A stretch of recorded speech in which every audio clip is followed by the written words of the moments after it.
दोस्तों नमस्कार। आशा है आप सभी अच्छे होंगे।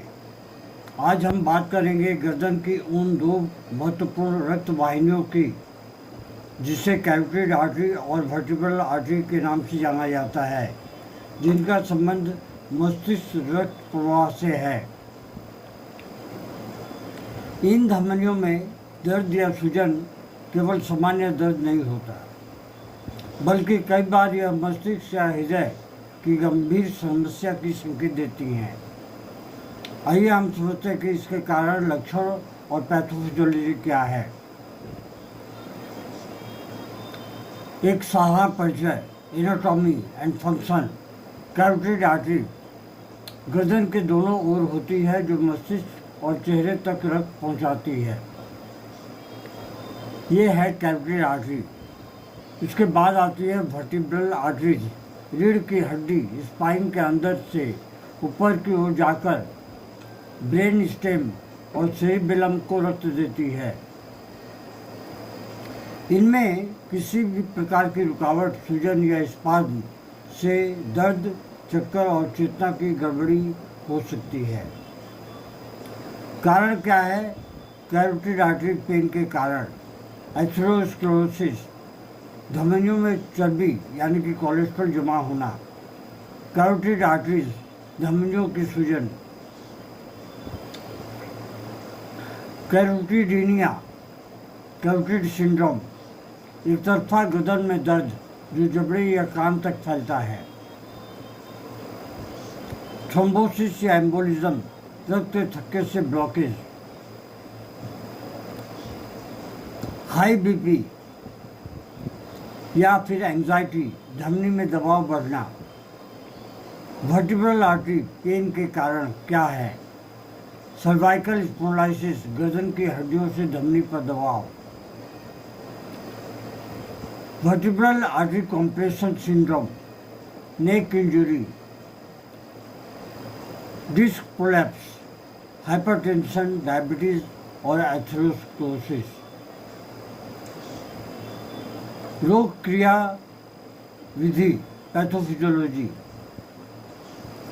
जब धमनियों के भीतरी परत एंडोथेलियम में सूजन या वसा जम जाती है तो रक्त प्रवाह रुक जाता है या फिर धीमा हो जाता है, जिससे मस्तिष्क को कम ऑक्सीजन मिलती है। इसके परिणाम स्वरूप दर्द, चक्कर, धुंधलापन, सिर भारी लगना या कभी कभी ट्रांजिएंट इस्कीमिया अटैक के लक्षण दिखाई देते हैं। लक्षण: कैरोटिड आर्टरी पेन, दर्द के एक ओर से गहरा धड़कता हुआ दर्द, जबड़ा, कान या सिर तक फैलने वाला दर्द, दबाने पर दर्द का बढ़ना, कभी कभी आवाज़ में भारीपन या सिर को झुकाने पर दर्द का होना। वर्टिब्रल आर्टरी पेन, सिर के पीछे या गर्दन के नीचे दर्द, चक्कर, धुंधला दिखना, गिरने का भय हमेशा बना रहता है। एक ओर का सुन्नपन, गर्दन घुमाने पर दर्द या ब्लैकआउट महसूस होता है। आइए हम देखते हैं कि इसमें होम्योपैथिक दवाइयाँ कितना कारगर सिद्ध होती हैं। दोस्तों, होम्योपैथिक दवाइयाँ बहुत ही महत्वपूर्ण हैं और इनकी कोई साइड इफ़ेक्ट भी नहीं है और ये अंदर से रोग को बाहर निकालते हैं और ठीक करते हैं। प्रमुख औषधियाँ जो है वो है बेलोडोना। अचानक शुरू हुआ दर्द, धड़कन के साथ, गर्दन में स्पर्श करने पर दर्द बढ़े, चेहरा लाल, गर्मी की भावना। ग्लोनाइन, धमनियों में अत्यधिक धड़कन, सिर में दबाव, धूप या गर्मी से बढ़ने वाला दर्द, ब्लड प्रेशर बढ़ा हुआ, यानी कि ग्लोनाइन की ये लक्षण हैं। लैकेसिस, बाईं ओर का दर्द, तंग कपड़े से परेशानी, चक्कर, गर्दन या गले में कसाव सा महसूस होना, स्त्रियों में मेनोपॉज के समय अधिक प्रभावी। अगली जो दवा है वो है वेटरम VD। उच्च रक्तचाप के कारण धड़कन और दर्द, सिर भारी, धमनियां दिखाई देती हैं, स्पाइजेलिया, एक तरफा दर्द जो आंख या गर्दन तक फैले, तंत्रिकाओं से संबंधित न्यूरोलॉजिक दर्द, हृदय संबंधी लक्षणों के साथ। अगली जो दवा है, बहुत ही महत्वपूर्ण दवा है, वो है कैक्टस ग्लैंडिफ्लोरस। छाती या गर्दन में जकड़न जैसा दर्द, जैसे कोई बंधन या कसाव हो, जैसे कि पिंजरे में कुछ बंद हो गया हो। हृदय और धमनियों के लिए बहुत ही उत्कृष्ट दवा है। जेल्सिमियम, गर्दन भारी, सिर झुकाने पर चक्कर आना, मानसिक तनाव, कमजोरी और थकावट। डलनेस, डिजीनेस, ड्राउजीनेस, ये जेल्सिमियम के मुख्य लक्षण हैं। एरम मेटेलिकम, रक्त प्रवाह की गड़बड़ी, धमनियों की कठोरता, अवसाद, हृदय और धमनियों की पुरानी बीमारी।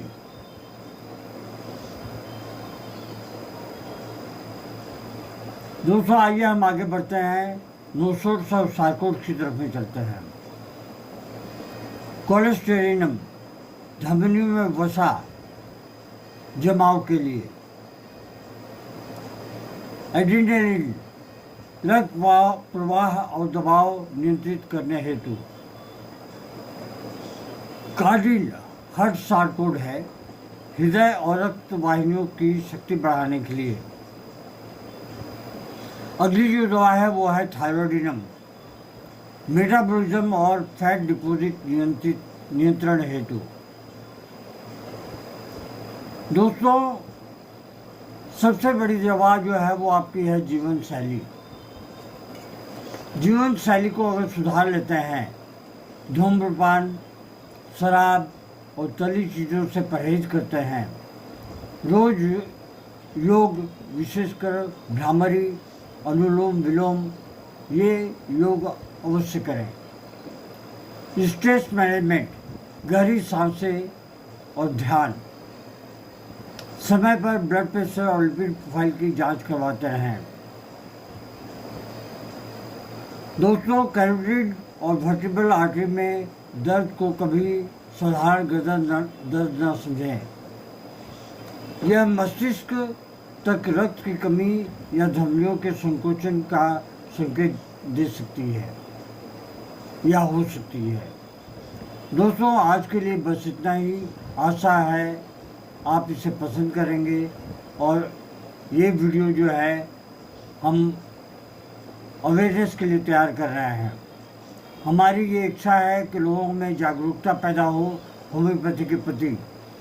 जो लोग ऐसा कहते हैं कि होम्योपैथी दवाइयाँ बहुत धीरे कार्य करती हैं, बहुत आस्ते कार्य करती हैं, वो हमारे और आपके बीच में एक भ्रम पैदा करते हैं।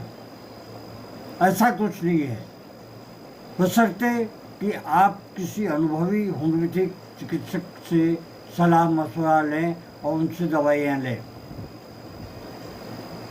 क्योंकि होम्योपैथिक दवा मानसिक और शारीरिक लक्षणों पर निर्भर करती है। अतः आप जिनके पास में भी जाएं, जिन डॉक्टर के पास में जाएं, होम्योपैथ के पास में, आप अपने लक्षण को जो महत्वपूर्ण है उन्हें कागज़ पर नोट करके लेते जाएं। कहीं ये वंशानुगत तो नहीं थी, आपके पिताजी को थी या माताजी को थी और आपको हुई है, आपके नाना नानी को थी, वहाँ से चल के आपके माता पिता को आई, माता को आई और माता से आपके अंदर आई। दोस्तों, आज के लिए इतना ही। आप लोगों से अनुरोध है कि बेल आइकन को दबाना ना भूलें, क्योंकि हम इसी तरह के कुछ जरूरी वीडियो लेके आते रहते हैं जो कि रोज़मर्रा की ज़िंदगी में बहुत ही जरूरी होती है। धन्यवाद। Long live homeopathy, long live एनीमैन।